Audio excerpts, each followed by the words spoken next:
नमस्कार, मैं हूं Mamta Verma. DAV e learning classes में आपका स्वागत है।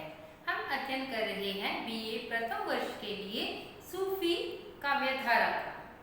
हिंदी साहित्य को हमने आदिकाल कर लिया, उसके बाद भक्तिकाल को हमें पुनः दो भागों में बांटा था, निर्गुण धारा और एक थी सगुण काव्यधारा। सगुण के दो भाग किए, फिर आगे हमने राम भक्ति शाखा और एक कृष्ण भक्ति शाखा। और इसमें यदि हम बात करते हैं कि निर्गुण जो भक्ति धारा थी, निर्गुण भक्ति शाखा है, उसके भी हमने दो भाग किए थे। एक तो है संत काव्य धारा और दूसरी है सूफी काव्य धारा। संत काव्य धारा को हम ज्ञानाश्रय शाखा भी कहते हैं और जो सूफी काव्य धारा है उसको हम प्रेमाश्रय काव्य धारा भी कहते हैं। तो संत काव्य हम कर चुके हैं, उसके प्रतिनिधि कवि थे कबीर। और उसके बाद हमने शुरू किया था सूफी काव्य धारा। सूफी काव्य धारा क्या थी कि जो संत मत की जो विशेषताएं थी, हालांकि है दोनों ही निर्गुण काव्य धारा, लेकिन इसमें हम क्या देखते हैं कि संत मत में हिंदू और जो मुस्लिम के जो आडंबर थे, धार्मिक भावनाएं थी, उनको आहत हुआ है उसमें। क्योंकि निर्गुण काव्य धारा की जो संत काव्य परंपरा है उसमें हिंदू और मुस्लिम के जो धार्मिक जो आडंबरों पर, इन पर कठोर ही प्रहार किया गया है या तीखा कटाक्ष व्यंग्य इन पर किया गया है। इस बात से ना ही तो हिंदू खुश थे, ना ही जो इस्लाम धर्म को मानने वाले मुस्लिम इस धर्म से खुश थे। तो उन्होंने एक पंथ निकला यहाँ से, सूफी काव्य धारा। सूफी काव्य धारा को प्रेम मार्गी या प्रेमाश्रय काव्य धारा भी कहते हैं, क्योंकि इन्होंने प्रेम कथाओं का आधार बनाकर इन्होंने निर्गुण का भक्ति का प्रचार किया है। इनका जो आधार रहा वो प्रेम कथा को आधार इन्होंने माना है। कल हमने बात की थी इससे पहले की कक्षा में कि जो ये प्रेम कथाएं हैं, इन प्रेम कथाएं हैं तो ये एक विदेशी धरती पर पनपा हुआ ये सूफी काव्य धारा है, विदेशी धरती पर पनपा हुआ साहित्य है ये। जबकि जो संत काव्य धारा है वो भारत की भूमि पर पनपा है, लेकिन जो सूफी काव्य धारा है इसमें जो कथाएं ली गई हैं वो हिंदू घरों की ली गई हैं। हिंदुओं की संस्कृति, यहाँ की मर्यादा का पालन किया गया है। हिंदुओं के अनुसार ही जो नायिका का जो विरह है, अंत में जो विवाह इनका दिखाया जाता है, इस प्रकार से हिंदू की मर्यादा का पालन इसमें हुआ है। तो इसमें जो इस्लाम धर्म की मान्यता थी, जो है विश्वास है, उनका भी पालन यहाँ पर होता है। इस कारण से ये सूफी काव्य धारा अधिक प्रचलित रही। यहाँ पर इस्लाम के हम 4 संप्रदाय मानते हैं। तो इसका जो यदि हमसे पूछते हैं कि जो सूफी काव्य धारा है तो मुस्लिम की, इस्लाम की कौन सी पंथ से, संप्रदाय से संबंधित है, ये चिश्ती संप्रदाय से संबंधित है। मोइनुद्दीन चिश्ती की दरगाह, जिससे हम सब जानते हैं, अजमेर में है। तो ये चिश्तिया संप्रदाय से ये संबंध रखती है सूफी काव्य धारा। सूफी काव्य धारा की हमने थोड़ी विशेषताएं की थी कि किस प्रकार की कथाएं यहाँ से ली गई हैं, हिंदू घरों से ली गई हैं। नारी का सम्मान यहाँ पर किया गया है, नारी का कामिनी रूप इसमें दिखाया है, लेकिन इसमें क्या, नारी को ईश्वर तत्व के समान इन्होंने स्वीकार किया है।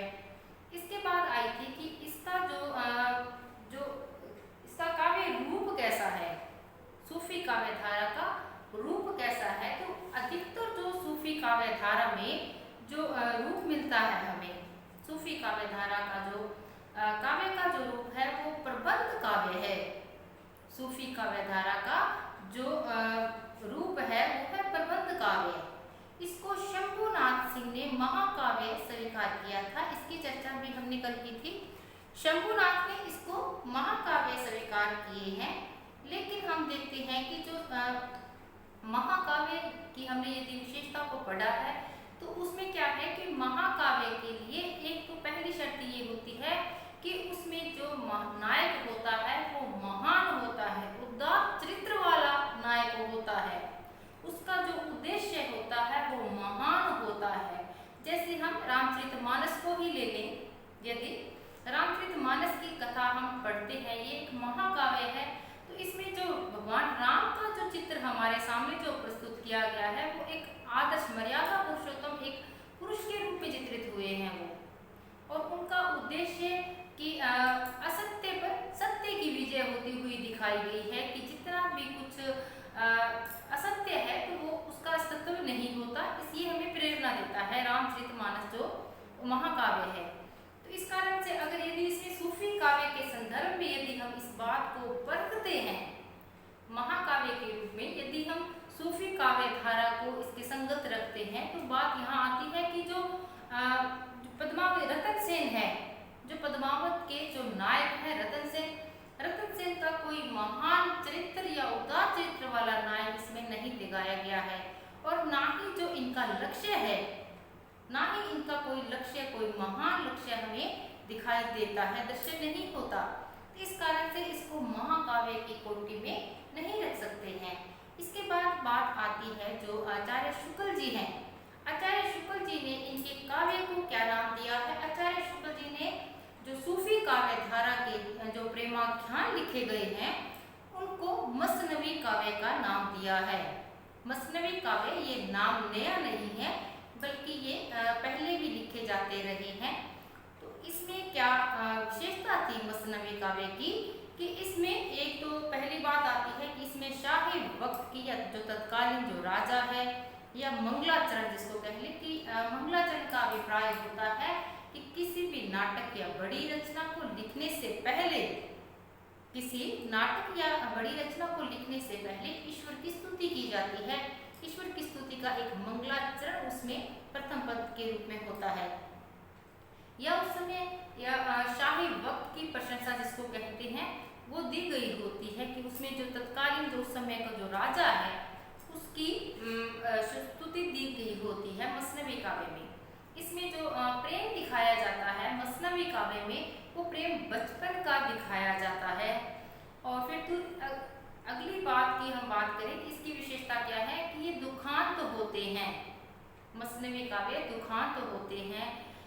तो यदि हम इसको प्रेमाख्यान को और मसनवी काव्य की विशेषताओं को यदि मिलाते हैं तो ये बात ठीक है कि इसमें ये दुखांत हैं या इनकी स्तुति शाही वक्त की प्रशंसा इनमें मिलती है, लेकिन बात आती है कि इनमें जो प्रेम दिखाया गया है, जो इनमें प्रेम दिखाया गया है वो बचपन का प्रेम नहीं दिखाया गया, बल्कि इनको किसी स्वप्न से या इस प्रकार से अदृश्य या याद से इनको स्मृति में इसका प्रेम दिखाया गया है।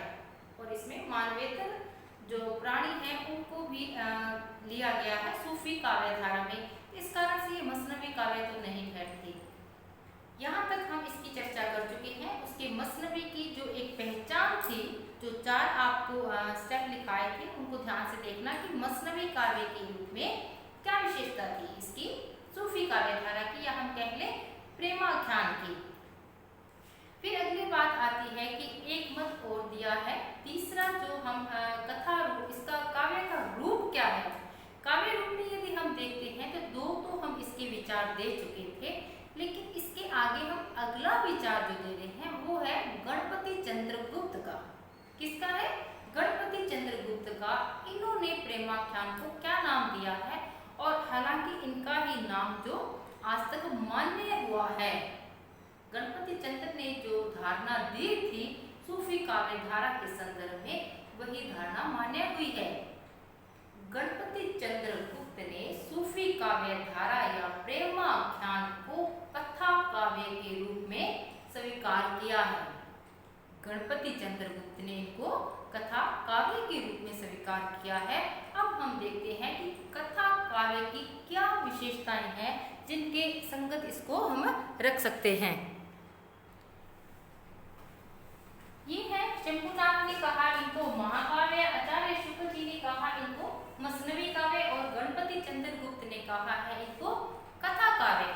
अब देखते हैं कि जो कथा काव्य है उसकी विशेषता क्या होती है, क्या ये उसके संगत ठहरता है। जो प्रेमाख्यान है उसको हम कथा काव्य कह सकते हैं क्या?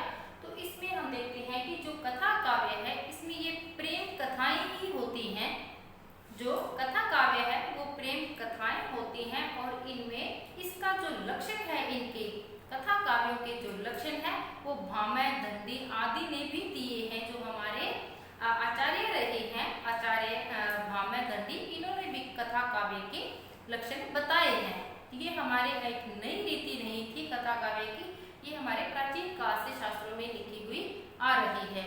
तो इसको हम इसकी तुलना करते हैं प्रेमाख्यानों के साथ कि इसमें ये प्रेम कथाएं होती हैं। कथा काव्य के लक्षण है ये प्रेम कथाएं होती हैं। इनमें जो प्रेम होता है वो गुण श्रवण या किसी के गुणों को सुनते हैं या किसी चित्र दर्शन के द्वारा होता है।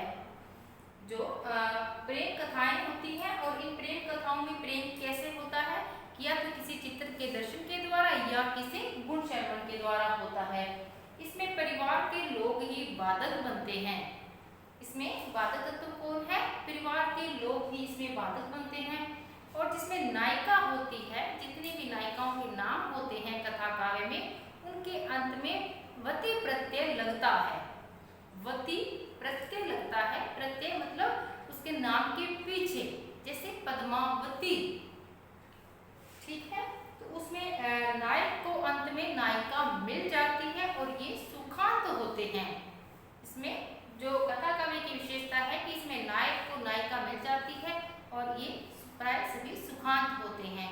यदि हम इनकी तुलना प्रेमाख्यानों के साथ करते हैं तो ये बिल्कुल उसके साथ स्टिक बैठती हैं कि प्रेम कथाएं थी ये, और इसमें जो प्रेम दिखाया गया है वो गुण श्रवण के द्वारा पद्मावती की ही बात कर रहे। तो वो एक तोते के माध्यम से रतन सेन पद्मावती की एक सुंदरता का वर्णन सुनता है, उसको प्रेम हो जाता है।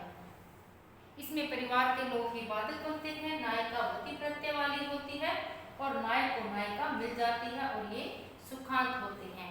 तो इसके अनुसार यदि हम महाकाव्य देखते हैं तो ये महाकाव्य नहीं है। प्रेमाख्यान प्रबंध तो है, प्रबंध श्रेणी में रखेंगे, लेकिन ये महाकाव्य नहीं है और ना ही ये मसनवी काव्य है, बल्कि ये एक क्या है, इनका काव्य रूप कथा काव्य के रूप में हम इनको स्वीकार करते हैं। अब बात अगली करते हैं कि इनकी विशेषता में ये समासोक्ति है या ये अन्योक्ति है। समासोक्ति, अन्योक्ति, इन दोनों के बारे में भी आपको भी बता रहे हैं। यदि इसको हम जो अलंकारों में हम देखते हैं कि कुछ लोग प्रेमाख्यानों को अन्योक्ति मानते हैं तो कुछ लोग इनको समासोक्ति मानते हैं। अन्योक्ति भी अलंकार होता है और समासोक्ति भी एक अलंकार होता है। अन्योक्ति में तो क्या विशेषता है इसमें कि अन्योक्ति में तो अप्रस्तुत के स्थान पर यदि प्रस्तुत अर्थ लिया जाए, अप्रस्तुत के स्थान पर यदि प्रस्तुत अर्थ लिया जाए तो वहाँ अन्योक्ति होता है, बल्कि जो प्रस्तुत के स्थान पर अप्रस्तुत अर्थ लिया जाए उसका उल्टा ही कह लें तो वहाँ पर समासोक्ति अलंकार होता है। अन्योक्ति अलंकार में कह लें कि एक उक्ति है कि नहीं पराग नहीं मधुर मधुर, नहीं विकास ही काल, अली कली ही सौबंध्यो, आगे कौन हवाल। तो इसमें अन्योक्ति अलंकार है।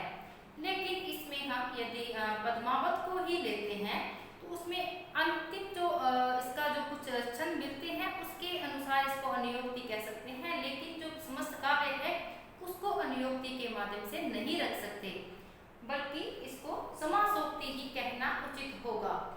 इसके बाद है इसकी जो प्रेम पद्धति है। हिंदू जो काव्य शास्त्र है, हिंदू धर्म में 4 प्रकार का प्रेम दिखाया गया है। जो आदर्श प्रेम है, हिंदू जो धर्म परंपरा में 4 प्रकार का प्रेम दिखाया गया है, लेकिन जो हिंदू धर्म में जो सर्वप्रसिद्ध जो प्रेम है, आदर्श प्रेम जिसको कहा जाता है, वो है विवाह के बाद का जो प्रेम है उसको आदर्श प्रेम के कहा जाता है। जैसे कि रामचरितमानस में हम देखते हैं कि जो राम और सीता का जो प्रेम है उसको आदर्श प्रेम के अंतर्गत हम रख सकते हैं।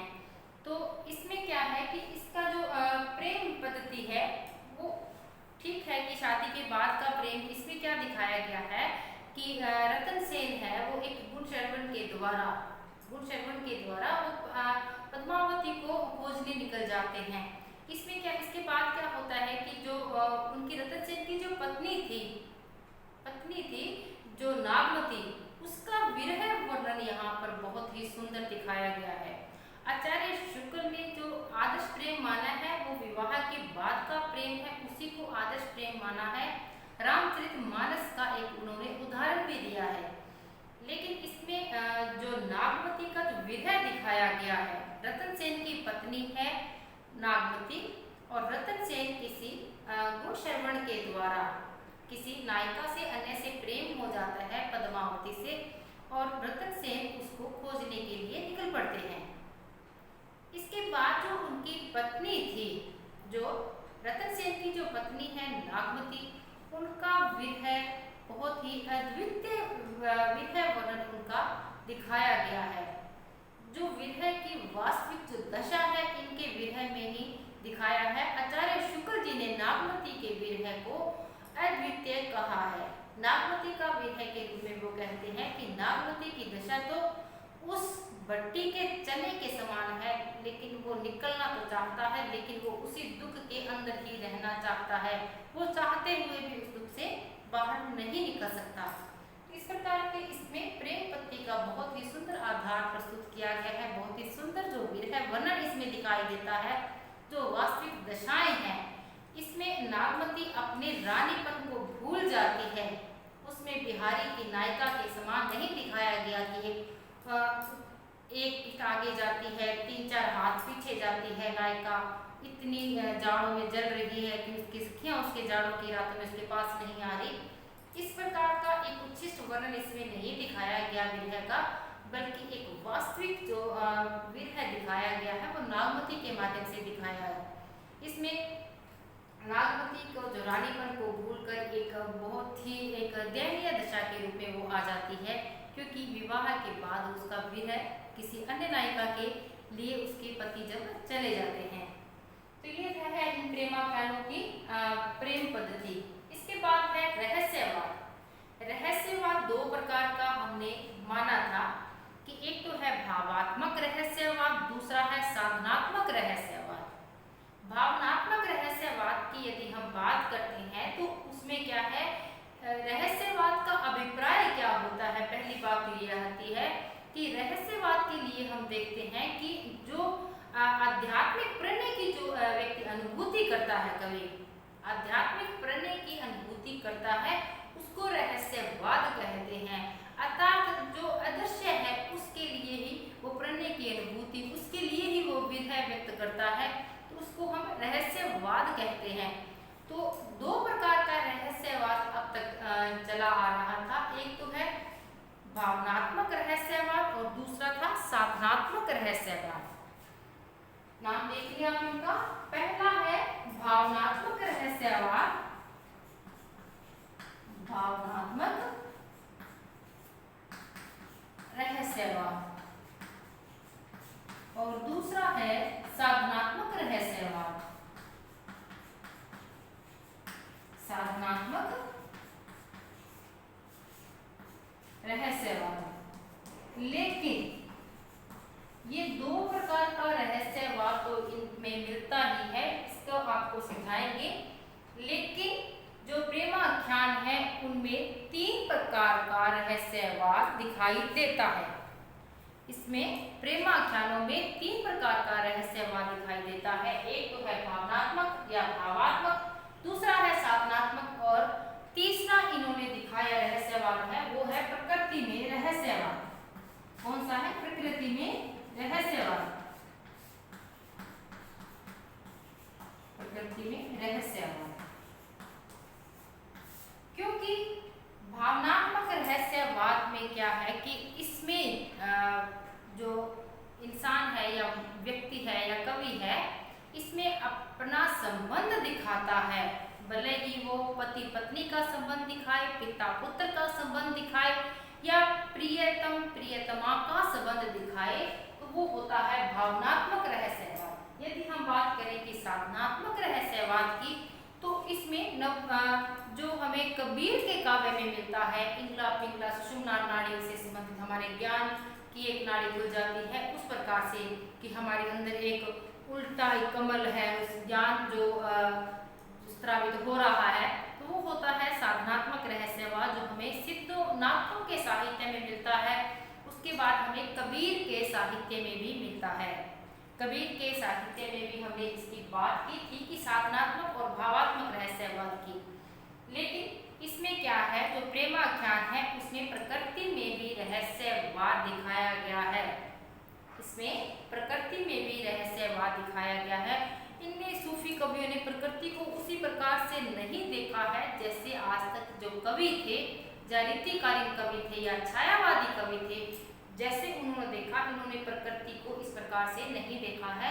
इसका एक उदाहरण के रूप में हम देखते हैं, नैन जो देखा कमल था, नैन जो देखा, एक इसका उदाहरण है, नैन जो देखा कमल था, दसन ज्योति लघीर, हंसत जो देखा हंस बा निर्मल नीर शरीर, कि इसमें प्रकृति को एक रहस्य के रूप में चित्रित किया गया है।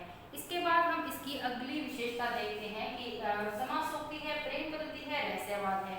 इसकी जो अगली विशेषता के बारे में यदि हम बात करते हैं वो है प्रकृति चित्रण। प्रकृति में रहस्यवाद दिखाया है, लेकिन इन्होंने प्रकृति का बहुत ही सुंदर चित्रण इनके काव्य में मिलता है।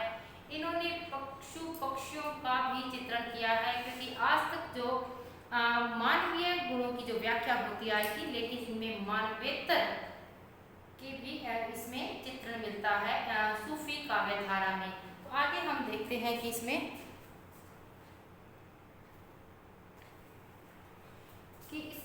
जो प्रकृति में जो प्रकृति का चित्रण है, इसमें वियोग का 12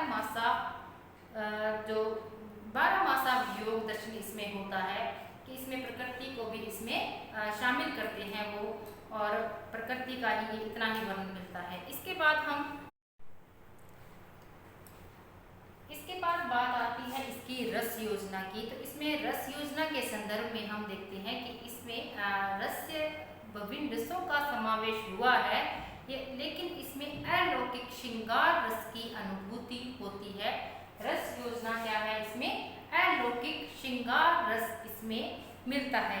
इसके बाद आती है इनकी जो भाषा है, भाषा प्रेमाख्यानों की क्या रही है, भाषा इनकी मुख्य भाषा तो रही है, अवधी भाषा रही है, लेकिन अन्य में हम देखते हैं कि ब्रज और एक दो प्रेमाख्यान में राजस्थानी भाषा में भी मिलते हैं। तो इसके बाद इनमें है अलंकार है, अलंकार जो जायसी का तो समासोक्ति अलंकार इनका प्रिय रहा है, हेतु उत्प्रेक्षा अलंकार जायसी का प्रमुख अलंकार है, लेकिन इसमें सभी अलंकारों का समावेश हमें मिलता है। तो अब बात है कि ये काव्य रूप कैसा था, इनका प्रबंध काव्य था। तो ये तो रही सूफी काव्य की विशेषताएं, इसकी रूप कैसा था इनका। लेकिन इसके बाद हम देखेंगे कि जो प्रमुख प्रेमाख्यान है वो कौन कौन से हैं, और उनकी जो विस्तृत से अध्ययन हम करेंगे। तो आज के लिए इतना ही, मिलते हैं अगली कक्षा में। धन्यवाद।